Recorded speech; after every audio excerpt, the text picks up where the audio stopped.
আসসালামু আলাইকুম সুপ্রিয় মাছ চাষি ভাই বন্ধুরা, দেশ অথবা দেশের বাইরে থেকে যে আমাদের ভিডিওটি দেখছেন সকলকে আন্তরিক শুভেচ্ছা ও অভিনন্দন জানিয়ে আজকে আলোচনা করব থাই পাঙ্গাস মাছ চাষাবাদ করার নিয়ে আলোচনা করব।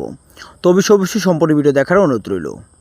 মূলত থাই জাতীয় পাঙ্গাস মাছ বর্তমান সময়ে যা চাষে ব্যাপকভাবে লাভ হচ্ছে, অর্থাৎ এই মাছের পোনাগুলো যদি অরিজিনাল থাই জাতীয় পাঙ্গাস মাছের পোনা কোনো চাষি সংরক্ষণ করে থাকে, সেই ক্ষেত্রে তার 5 থেকে 6 মাসে দেখা যাচ্ছে 15টা থেকে 20টা পিস অথবা 10টা থেকে 8টা অথবা কেজিতে 4টা থেকে 5টা যে কোনো মাছের পোনা যদি ছাড়ে, সেই ক্ষেত্রে 5 থেকে 6 মাসে প্রতি পিস মাছের ওজন যা 1.5 থেকে 2 কেজি প্লাস ওজন মানে বিক্রি করা যায় থাই জাতীয় পাঙ্গাস মাছের পোনা। তো সর্বপ্রথম আপনাদের লক্ষ্য রাখতে হবে থাই জাতীয় পাঙ্গাস মাছের পোনা যে কোনো পুকুরে চাষ করেন না কেন, অবশ্যই আপনাদের পুকুর বড় থাকতে হবে, অর্থাৎ আয়তনের দিক দিয়ে বড় থাকতে হবে। দ্বিতীয় কথা হলো পুকুরের পানির গভীরতা যদি 5 থেকে 6 ফিটও থাকে, যদি 8 থেকে 10 ফিটও থাকে, দেখা যায় যে 3 থেকে 2 ফিটও যদি পানির গভীরতা থাকে, তাহলে মাছগুলো চাষাবাদ করা যায়।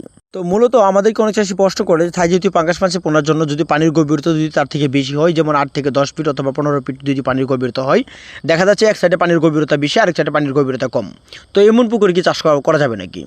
মূলত যদি পানির গভীরতা যদি এক সাইডে 15 থেকে 10 ফিটও থাকে, তাহলে মাছগুলো চাষ করা যাবে। আরেক সাইডে যদি পানির গভীরতা 4 থেকে 6 ফিটও থাকে, তাহলে মাছগুলো চাষাবাদ করা যাবে।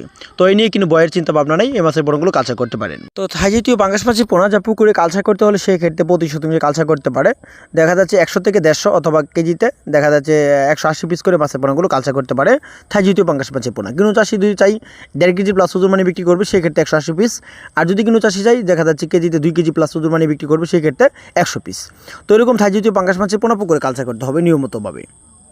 তো আরেকটা জিনিস খেয়াল রাখতে হবে, থাই জাতীয় পাঙ্গাস মাছকে যখন খাবার দিবেন, অবশ্যই খাবারটার জন্য বাসন্তভাবে ফিট খাবার থাকে। যখন কেজিতে একটু বড় সাইজ হয়, যেমন কেজিতে 8টা থেকে 10টা, তখন হাতে খাবার বানিয়ে ডুবন্ত পরিমাণ থাই জাতীয় পাঙ্গাস মাছকে খাবার দিতে পারবেন।